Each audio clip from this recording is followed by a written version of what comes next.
All right, welcome everybody. We are here today with Dr. Jean.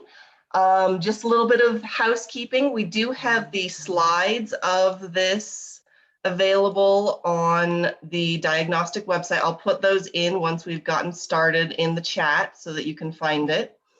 If you do have your video on, I ask that you turn it off just so it's less distracting for folks. And I will be putting things in the chat. We'll have the chat open if you want to put some questions in. I'll try and answer what I can. And Jean will have some breaks to answer questions as well. And then we can get started. Sounds good. Shall I jump in? Yes.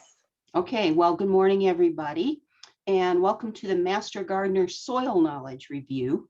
I'm Jean Reeder. I'm a soil ecologist. I worked for USDA's Ag Research Service for 30 plus years, conducting studies on soil properties. Retired from there, jumped into the Master Gardener program, started collaborating with the CSU Soil Testing Lab, and started teaching soils classes like the one we're having today. Now it's the 1st of March, so my allergies kick in, so I'm hoping my voice doesn't go all froggy, but we'll just nurse it along. So I've called this class Soil Savvy, a key to successful Western gardens and landscapes. Now here's what I mean by soil savvy. It's the idea that you learn about and understand the basic properties of your own particular soil. And then you use that knowledge to develop best management practices that promote both soil and plant health. And as you know, CSU has tons of fact sheets and garden notes on soil properties. Now I have 4 handouts for you today. We're only going to use one, the slides from this presentation, where you can follow along and not have to worry about taking a whole bunch of notes. But I have 3 other handouts that I think could be useful for you in the future. 2 are on soil testing. The first one's called Desirable Range of Soil Properties for Healthy Plants in Urban Landscapes. I developed this in collaboration with the CSU Soil Testing Lab. And then there's a second one on how to properly collect and process soil samples. And then a last one, it has examples of how to actually calculate how much fertilizer to add based on a soil test recommendation. So those I think will be useful for you down the road. Now, I will pop up one of these blue question slides about every 20 minutes. We only have an hour, so do please stick to the topic presented today and not some broad soil question. Your homework is to review your Master Gardener Soils training. What I'd like to do is to avoid having to answer soils questions that a quick review of your soils training would answer for you. So let's keep it to just a few.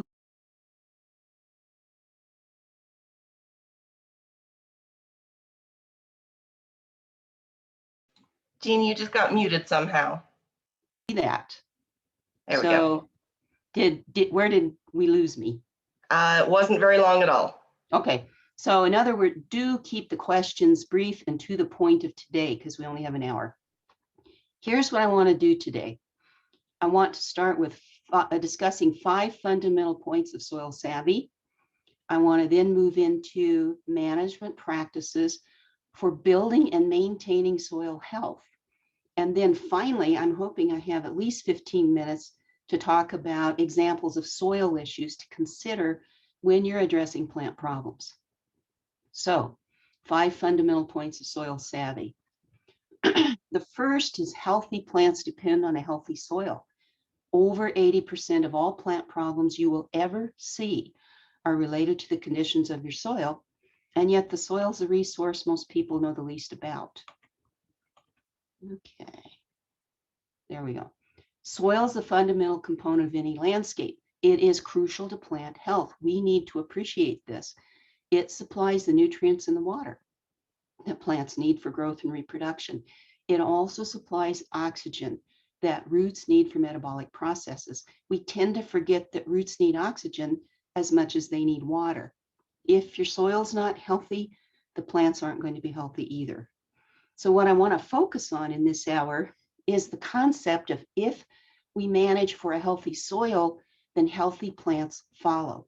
Now, I'm going to come back to this.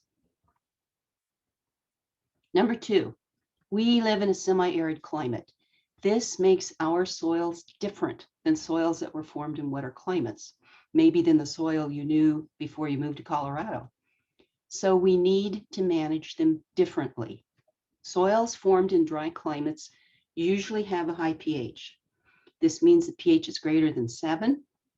These are called alkaline soils, as opposed to acidic soils where the pH is less than 7. The problem with high pH in your soil is it makes some of the nutrients in the soil less plant available. It's a chemistry thing. At high pH, certain nutrients, especially iron, but also phosphorus, zinc, manganese, boron, it's not that they're not in the soil, it's just that at high pH, they chemically start transforming to forms that the plant doesn't recognize and can't take up. So you end up with deficiencies of these nutrients. You move to an acidic soil, it's a different bunch of nutrients that then become deficient because of the soil pH. Okay, soils formed in dry climates are often calcareous. This means they contain free lime, calcium carbonate. You learned in your training that most plants prefer this soil range of 6 to about 7.2. Many of our soils have a pH higher than this. I'd argue most of our soils have a higher pH than this. The problem with free lime in the soil is it keeps the pH high. It's just another chemistry thing. So trying to drop soil pH is not successful because that lime neutralizes any and all acidifiers that you're ever going to add. So do review these soil properties from your training. Soils in dry climates also tend to be naturally low in organic matter. Many of the landscape plants we want to grow prefer higher organic matter. They evolved in a different climate. We're in a dry climate. We will be irrigating. There will be irrigation issues. Most of the landscape plants we want to grow are going to need supplemental water. How you irrigate strongly drives the health of both your soil and your plants. Again, review these topics. Number 3, urban or landscape soils. I use these two terms interchangeably. These aren't real soils. These are the soils next to the buildings, next to your house, next to roads, next to parks, parking lots. They have been drastically disturbed by the construction processes. Now, most of us are growing our plants in this soil. On the left is real soil. This is an undisturbed native grassland soil. It took thousands of years to develop. This one probably took 8,000 to 10,000 years to develop. And soils form with weathering processes. Over the millennia, you get the formation of these layers.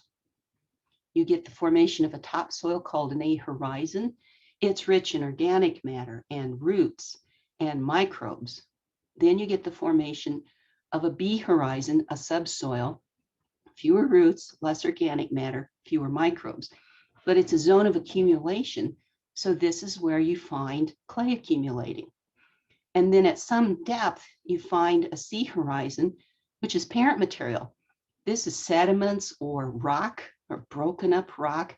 It is the material that almost all soils form from the material that's in situ. So all of this real soil formed over thousands of years from material that looked just like this. So undisturbed real soils are living, self-sustaining systems.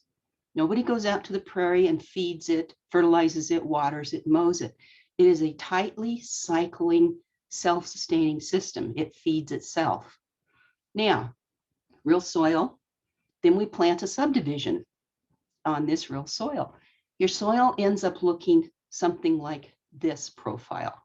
With all of this digging and tilling and compacting, you end up literally destroying your soil. It's no longer really soil. It's more like parent material, like the basement diggings. What happens is the horizons are gone. They get all mixed together. If that A horizon was thick enough, it gets stripped off and sold. Otherwise, organic matter goes way down because whatever's left is mixed throughout the profile. And again, you're going to get a lot of basement diggings up at the surface instead of a rich layer of organic matter. A huge problem with these landscape or urban soils is compaction. It's the job of a builder to compact the soil to stabilize the building. So you end up with almost total destruction of structure and porosity. The thing looks like a brick. This gives you very poor aeration, very poor water movement, infiltration into the soil. There are few active organisms to start with. Real soil is a living system thriving with life. This is bona fide dead dirt. This is where you can use the term dirt.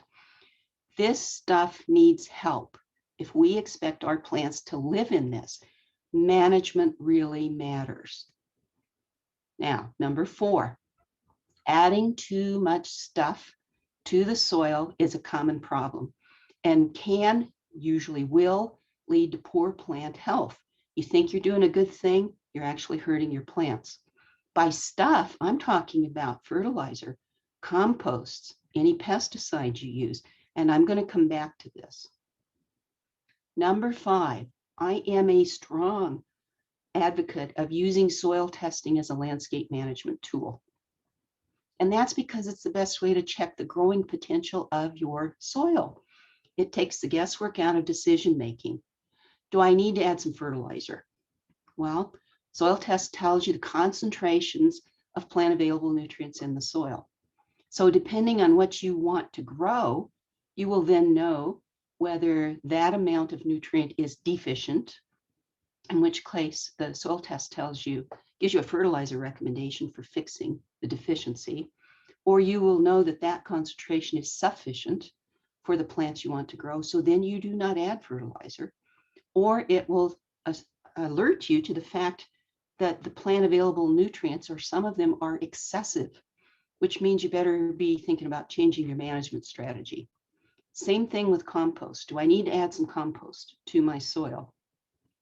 The soil test tells you how much you've got in the soil, how much organic matter you have. Depending on what you want to grow, that will be deficient, in which case you'll add a bit, or it will be sufficient, so you don't add any, or it will be excessive for the plants you want to grow. A good example, you've built your organic matter up to 5 or 6%, you decide you want to grow xerics. They do not do well. Almost all of them do not do well in rich organic matter soils. They like it leaner. Soil test will help you decide how to irrigate properly.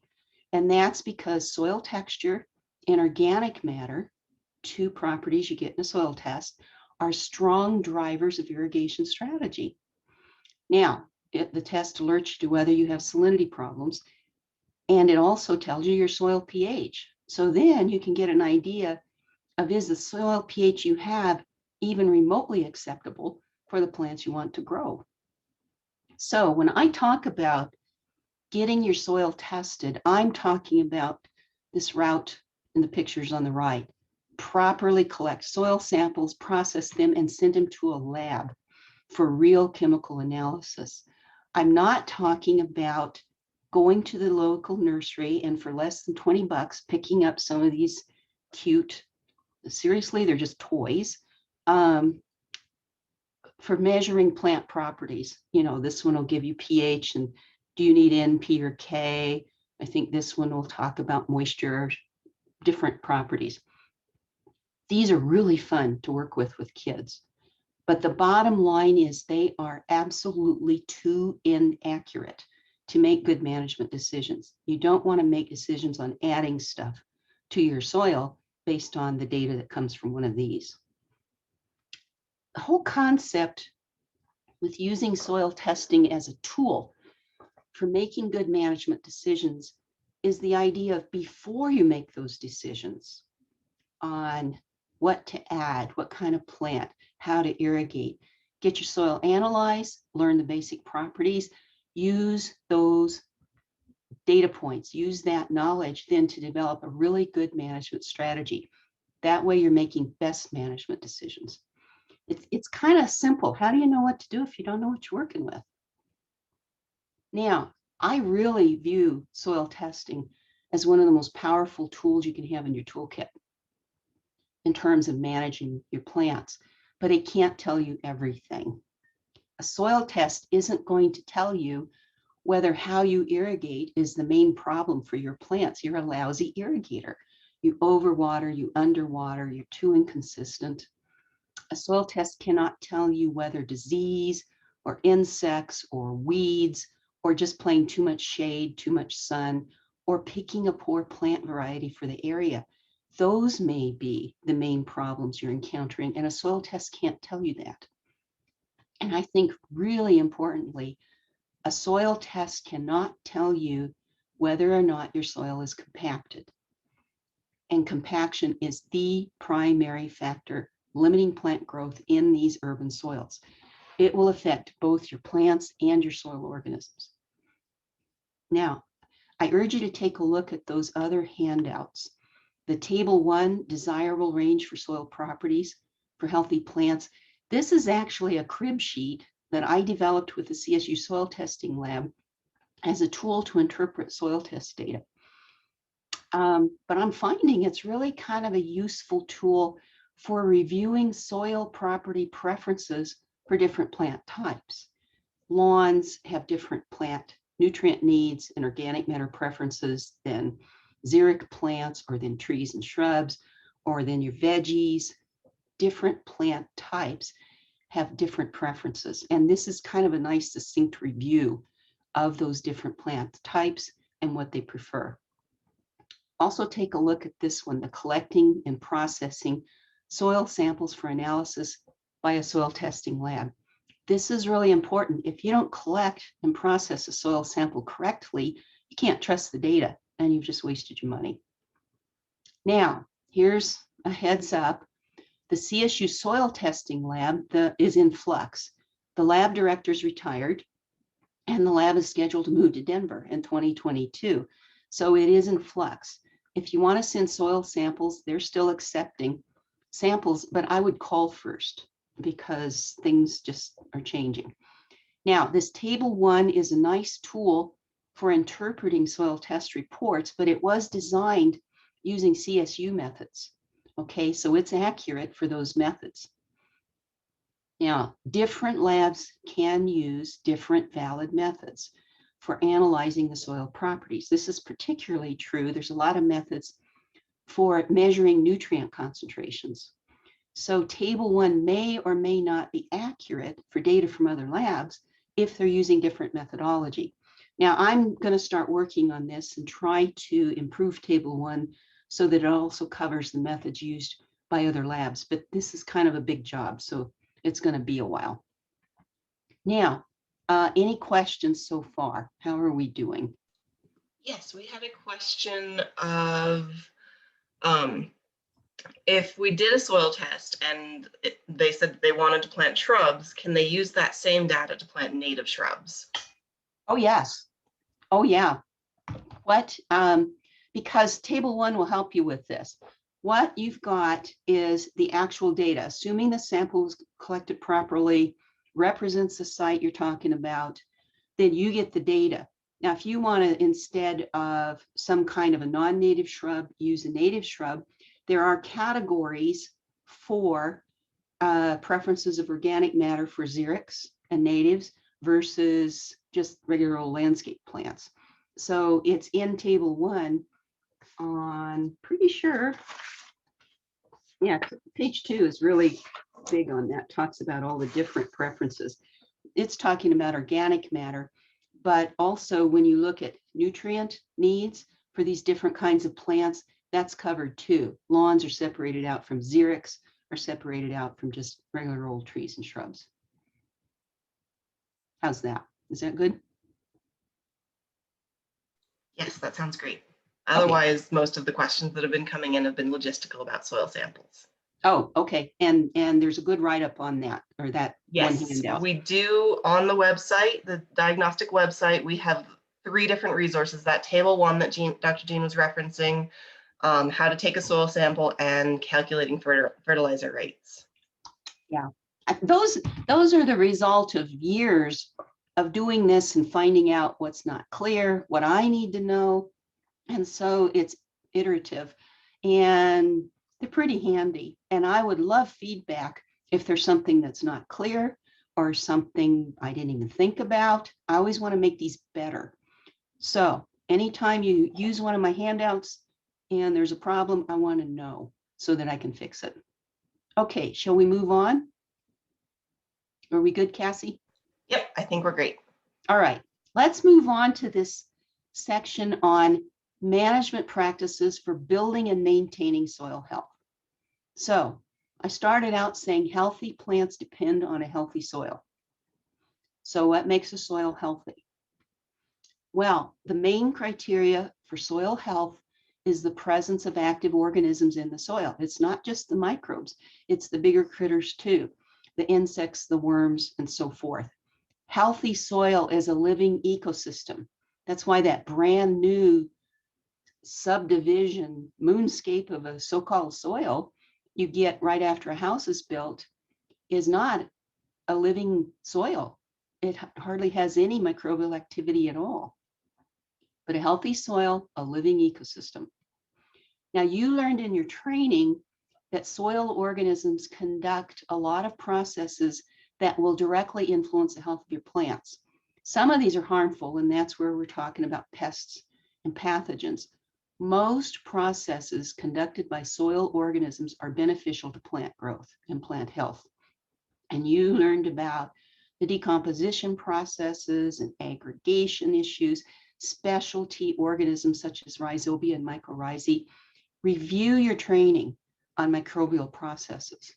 What I want to focus on today is if the main criteria for soil health is the presence of active organisms in the soil, the best thing we can do is to be managing our soil to create a healthy environment for those organisms. And it turns out that's the good environment for plant roots too.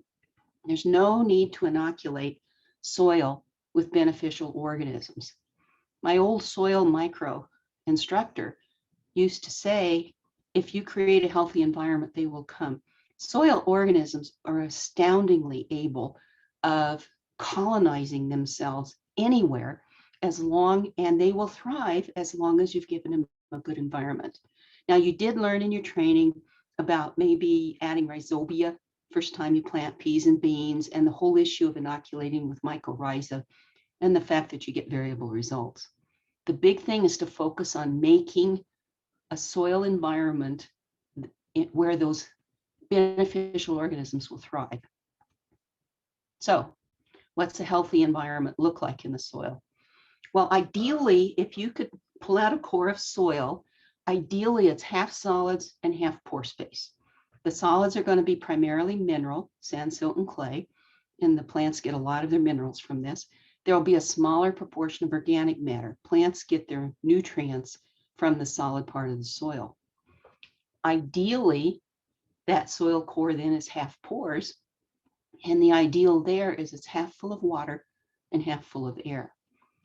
If a soil is going to support life, it has to have all four. It has to have the two solids, the mineral and organic matter, but to support life, soil must have a soil atmosphere and it must have a soil solution. You must have the air and the water, and these reside in pore space. So you must have good pore space. Now, I'm talking about landscape soils. This class isn't talking about potting mixes where there is no mineral soil. And we're not talking about hydroponics. So how do you build and maintain soil health? Number one, disturb the soil as little as possible. Number two, keep the soil covered as much as possible. Number three, diversify the plant community as much as possible. Number four, select native or adapted plant types as much as possible. These four came from USDA Natural Resource Conservation Service website. I do urge you to get on this. It's just a wealth of really cool information on soil health. Now, I added a fifth one, irrigate properly. You cannot build and maintain soil health if you don't irrigate properly, not in our climate. So let's go through these fairly quickly. Disturb the soil as little as possible. Any disturbance of the soil creates a hostile environment rather than a hospitable environment for those beneficial soil organisms to live and work. Disturbance disrupts this working relationship between beneficial microbes and plant roots. It's like disturbing that natural native soil I showed you, it ruins it. Of course, that's drastic disturbance when we're talking about turning it into a landscape soil. Any disturbance messes with the hospitable environment. So the goal is to be minimizing unnecessary disturbance of the soil. Anything you do is a disturbance. The goal is to minimize unnecessary disturbance.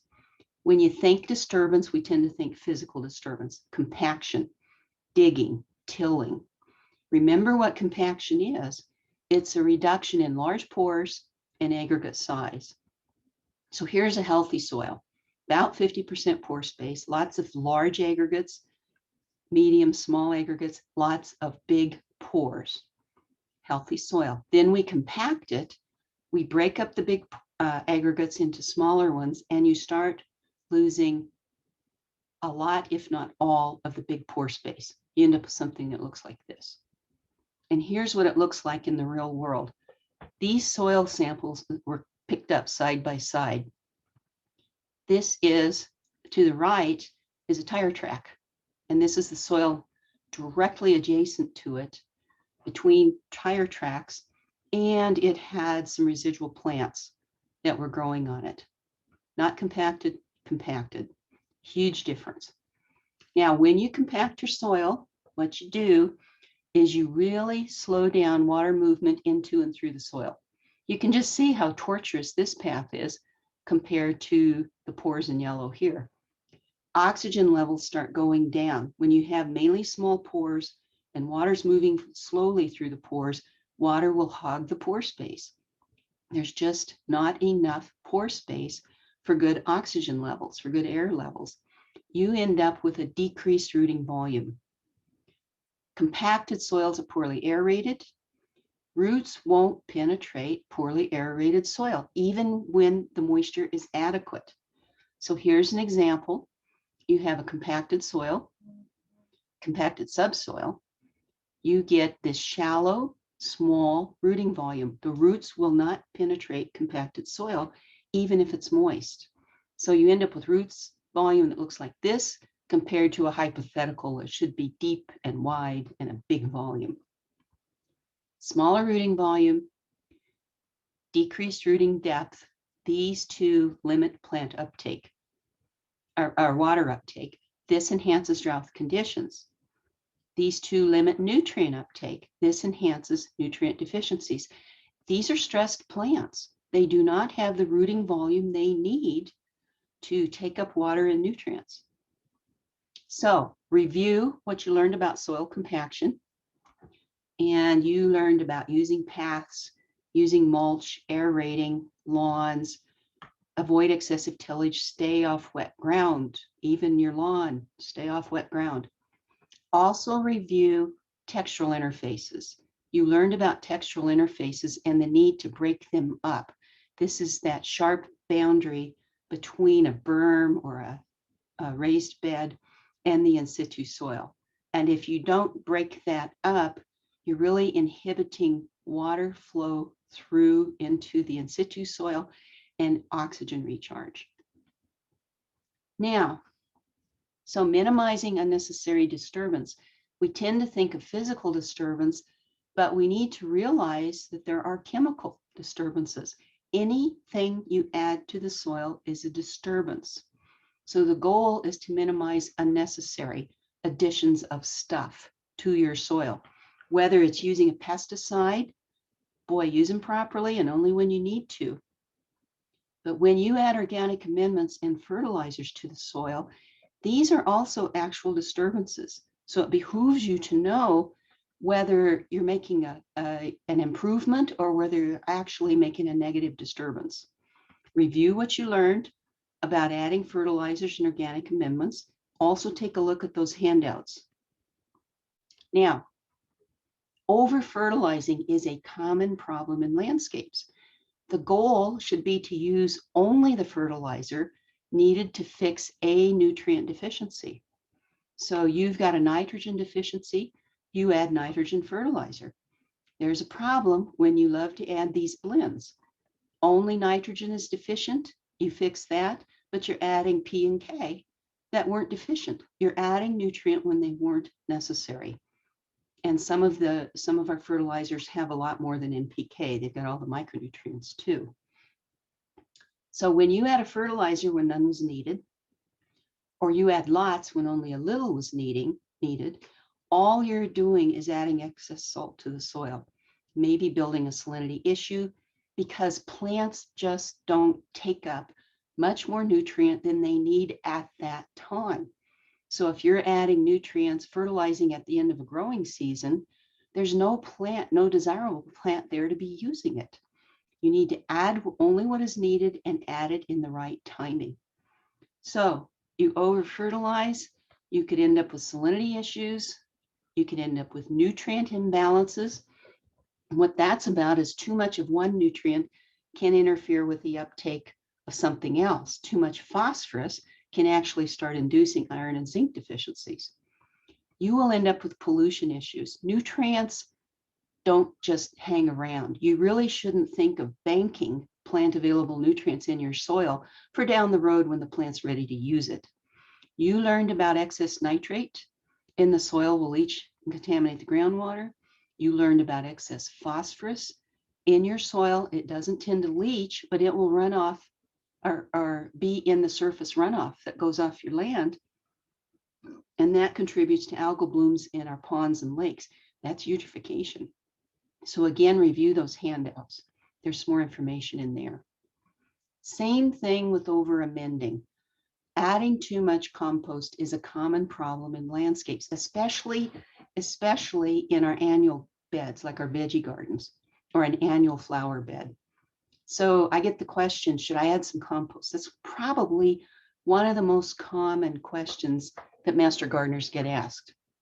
Should I add some compost? Well, the first question is, what does your soil have already? What's the current organic matter content of your soil? And a soil test tells you that. Now, that will be deficient, sufficient, or in excess, depending on what you want to grow.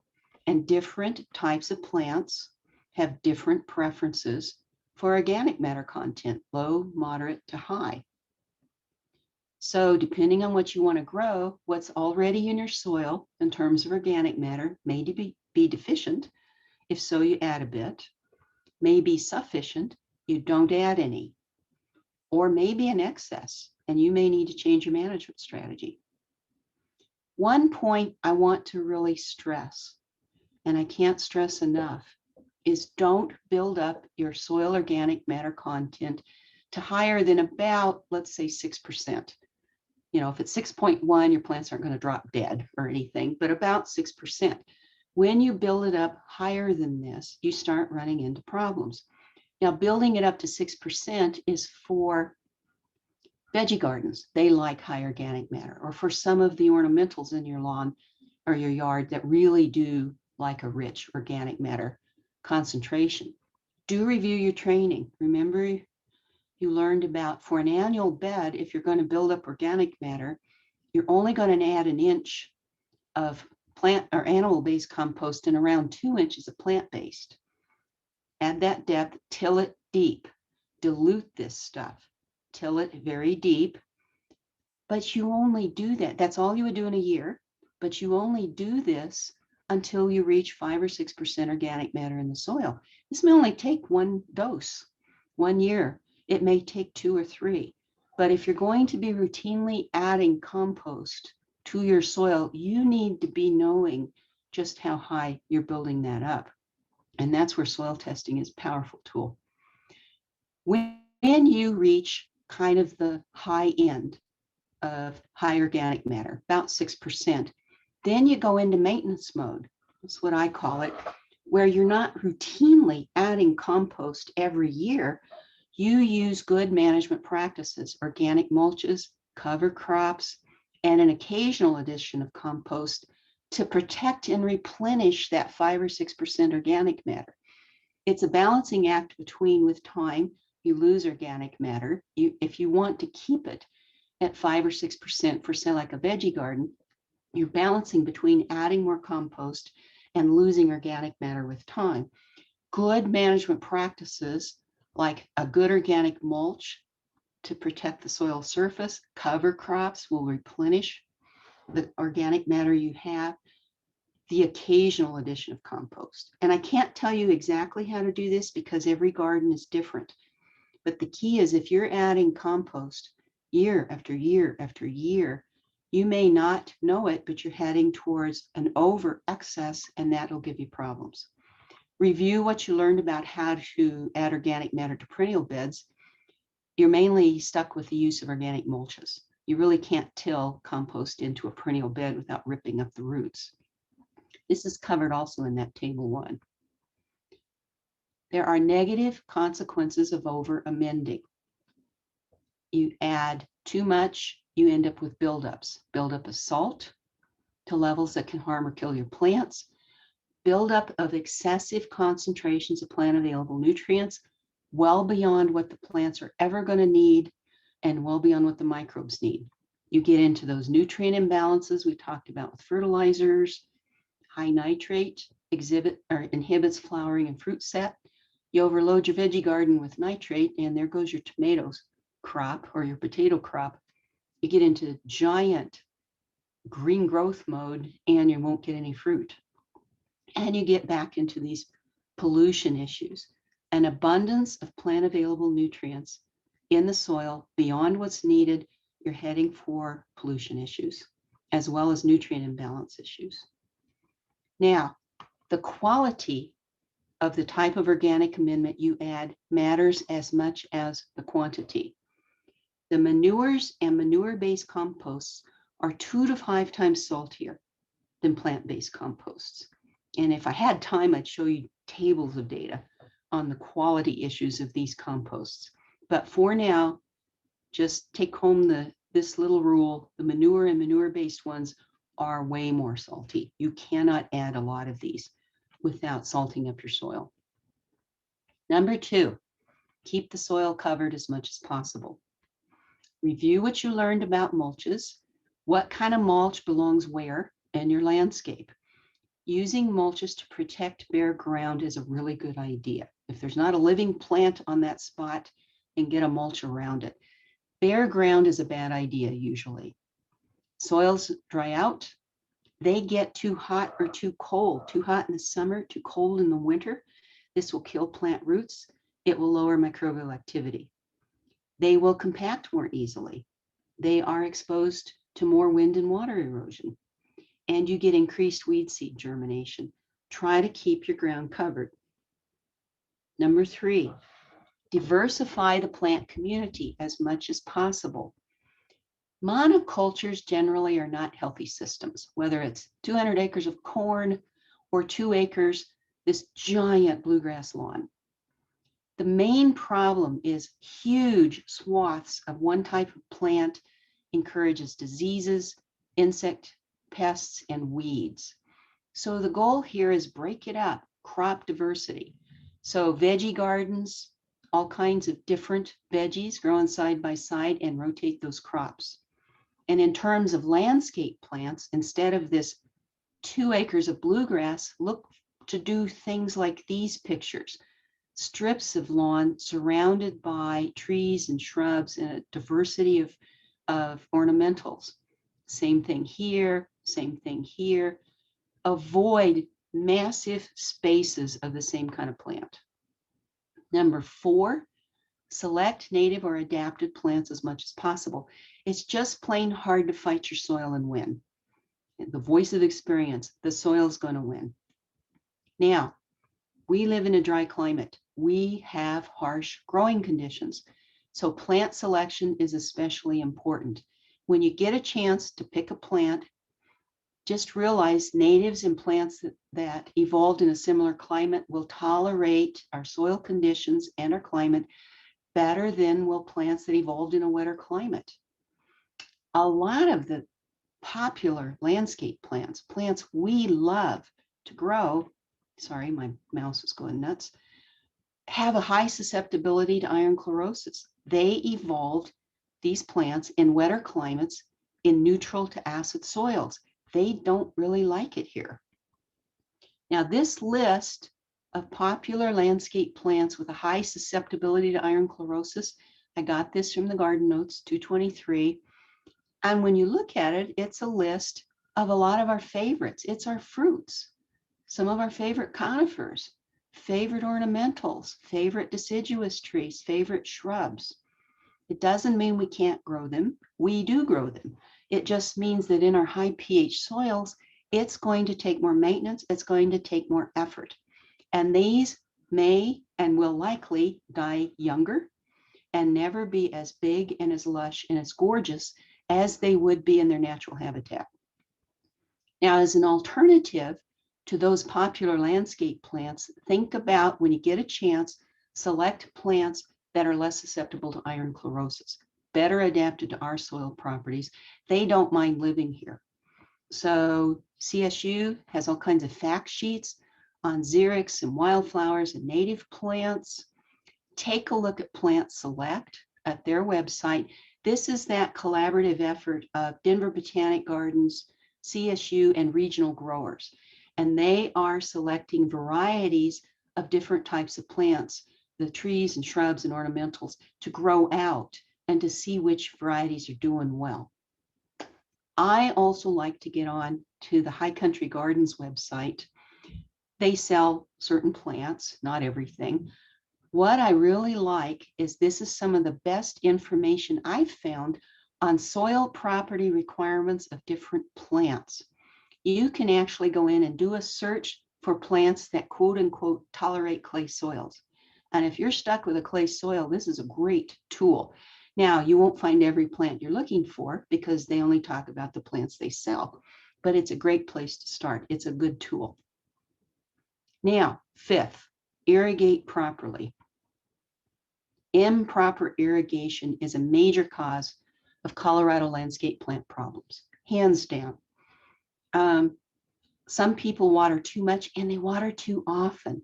They give their plants a little drink every day. Now, if you have a clay soil, this is death because you keep that surface soil saturated, absolutely saturated. Clay soils don't drain out very fast. So you've got this surface soil that's saturated. Below ground soil is drier and there's no oxygen there because the saturated soil keeps oxygen from recharging that soil. This is a seriously unhealthy thing to do to your plants. And you know what happens when we don't water enough? We need winter water. We're a dry climate. You can end up really damaging your plants if you're not giving them sufficient water, or you can kill them. Now, Tony Koski in his classes has said that improper irrigation is the major underlying cause of weeds and insects and disease problems in turfgrass. He boils it down to water, how you irrigate. Now, how you irrigate hugely influences the health of your soil and your plants. Here are your goals when you irrigate. You need to keep the primary root zone well hydrated, well wet up, but also well aerated. You don't want it saturated all the time. So you need to water as infrequently as possible. You need time for water, for gravity to move water out of the pore space, open up pore space for air recharge. Now, you need to consider the moisture preferences of your plants. We just tend to grow a variety of plants and we tend to slop them all together. The thing is, you need to think in advance, if you can, separate out the xerics into a separate irrigation zone than the heavy water users. Try to group them by water needs. And then finally, to a large degree, we irrigate by soil textural type. If your soil tends to be sandy, you've got a lot of large pores in that soil. Water moves into and through sandy soils really fast, and you have very little lateral movement of that water. Sandy soils also have a low water holding capacity, so they cannot hang on to much of the water that moves through them. They dry out quickly, so you have to water more frequently. They dry out fast. Give more water. But keep in mind, you don't tend to get runoff in a sandy soil, but water moves through quickly. So you have to, every time you irrigate, it has to be for a short enough period that you're keeping water in the root zone. You wet up the root zone. You don't water for so long that your water is going down the tubes and your plant roots aren't going to get it. You've just wasted your money. Clayey soils are a little more complex for irrigating. They've got tiny, tiny pores. So water moves into and through that soil really slowly. But because the small pores, capillary action gives you a lot of lateral movement of water in a clayey soil. Now, they also have a high water holding capacity. They can hold a lot of water. So for every irrigation, you have to have add larger amounts of water in order to wet up the root zone. But because runoff occurs so quickly, you have to add the amount of water that you want to add to wet up the root zone. You're going to have to probably break it up into multiple increments of short period irrigations. You irrigate long enough to get water moving in. Once runoff occurs, you stop. You wait an hour. You let gravity move that plug of water down. Then you give it another plug of water. You may have to do this 3 times to give it the amount of water you're trying to add to wet up the root zone, but not have it all run off. Now, for clayey soils, you have to water less frequently. You need time. Water moves slowly in these soils. You need time for drainage of that water, for gravity to drain it out, open up pore space, and recharge the air. Other factors that will influence your irrigation protocol: compaction, that always slows down infiltration.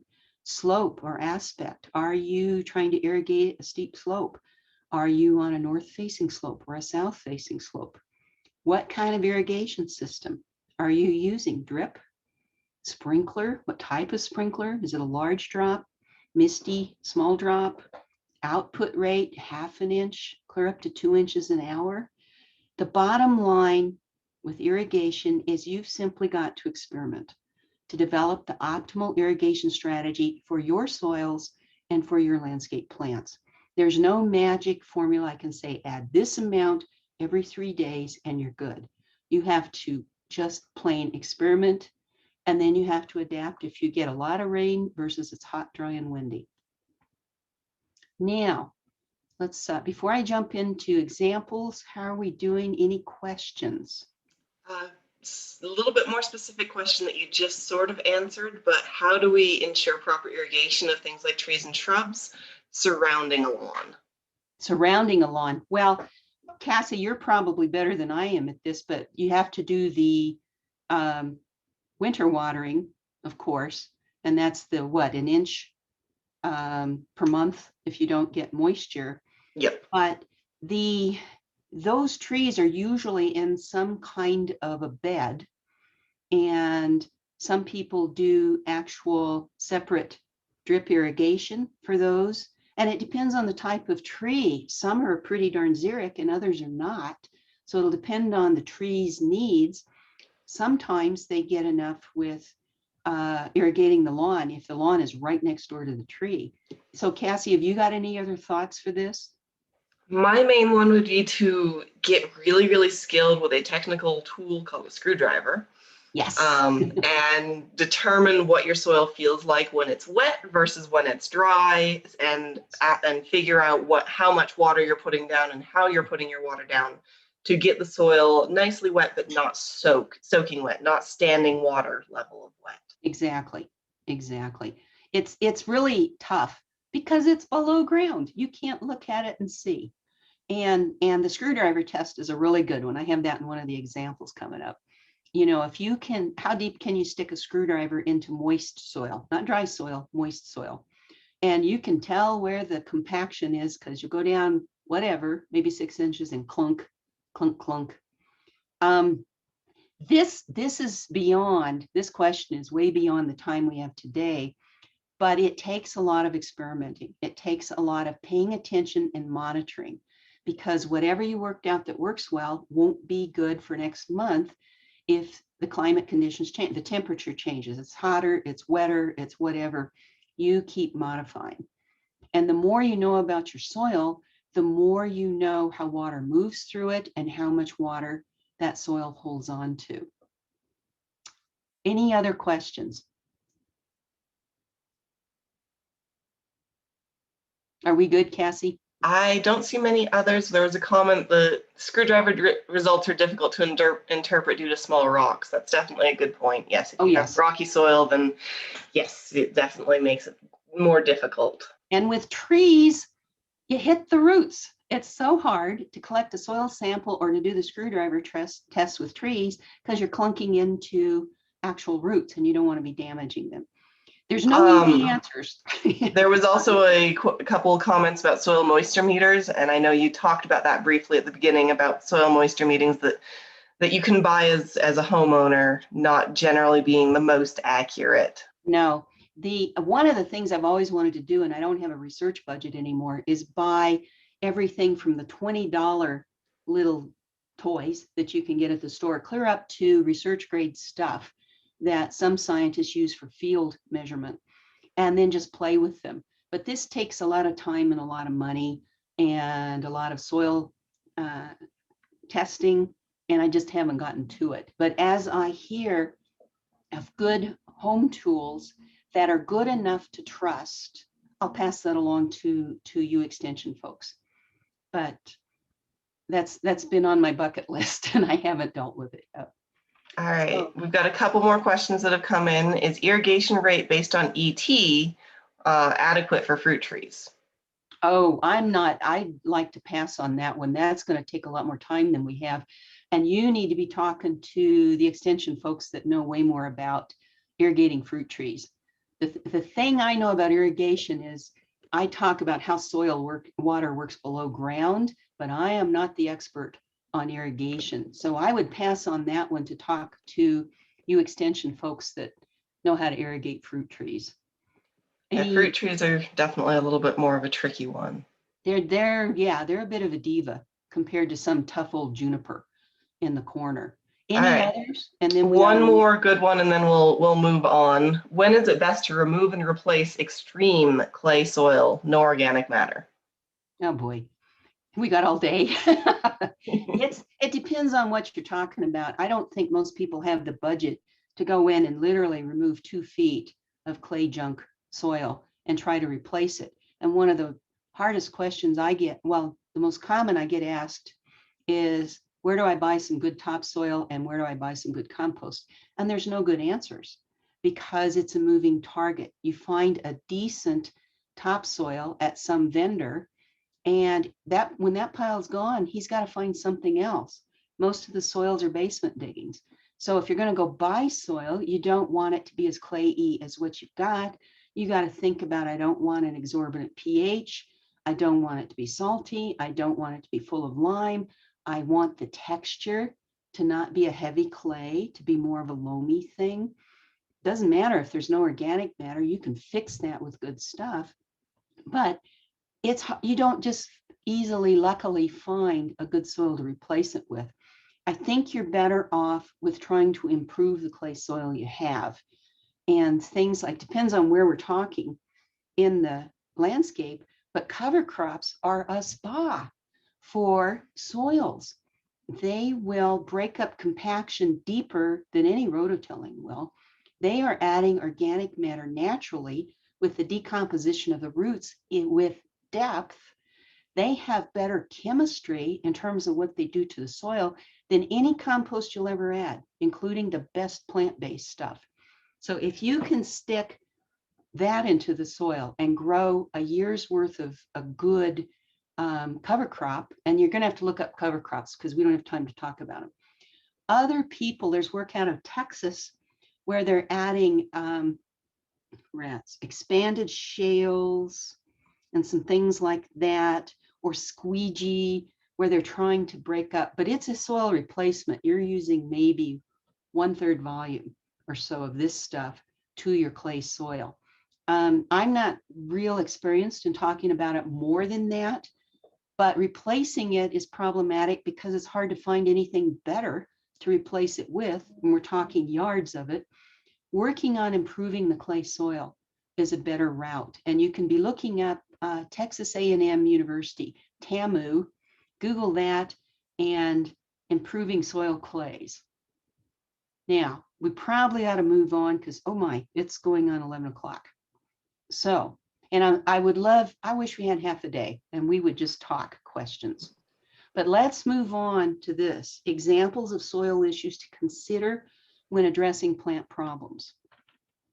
Here's my approach. When I get asked questions on plant health, what's wrong with my plants? It's really critical that we get a clear picture of the situation.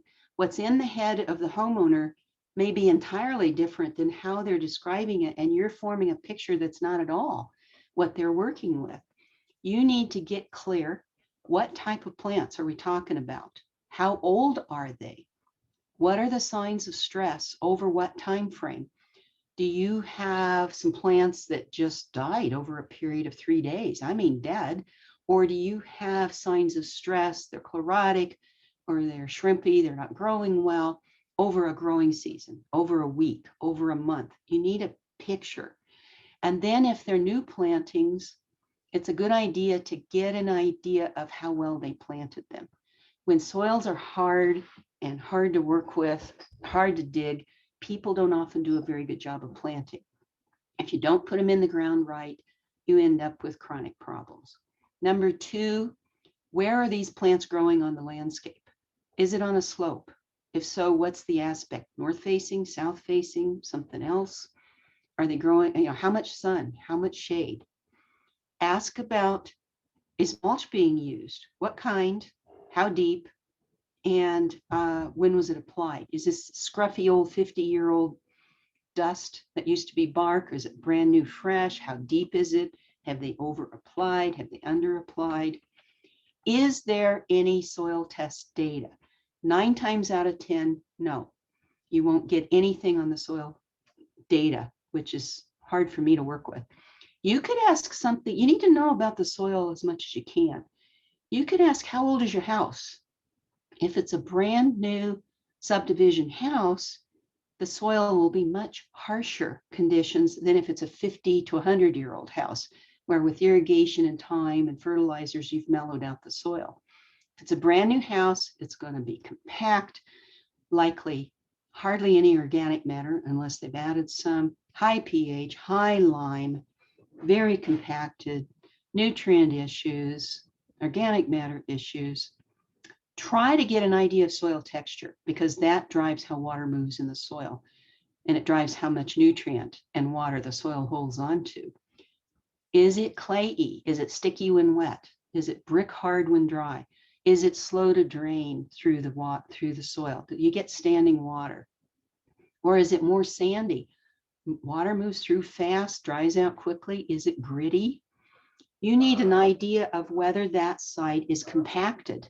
Is it hard to dig in? And here's the screwdriver test. How far down can you stick a screwdriver into moist soil? That's a good indicator of compaction. How are you irrigating? Drip? How much is being added? Sprinkler, hand water. How much water are you adding and how often are you irrigating? You don't always get very good answers to these questions. How about amendments? Have you added compost? Have you added fertilizer? What kind? How much? How often? When did you add it relative to this plant problem? How about pesticides? Have you added any? What kind? How much? When? You start trying to determine if there's a possible herbicide drift from a neighbor or elsewhere in your yard. Cassie, should I just stop here and we don't go through the examples and you use those for diagnostics? Yeah, I think that's probably best. Okay. That way Yeah. we can let folks You gotta spend a move couple on. minutes skimming through the chat. I have to skip in just a few minutes, but Exactly. Lucinda will be staying on so that people can kind of read through the chat a little bit and possibly answer a couple more questions. Well, I can stay on, and then Lucinda is on to see it out. Okay. Thanks so much, Cassie, for your help, because I know you got to do a class. Lucinda, I'll stay on and answer more questions if folks have them. And if I can answer them. That'd be great. All right, I am going to stop recording though. That way we can get the recording of the class itself up to everybody. Thanks, Cassie.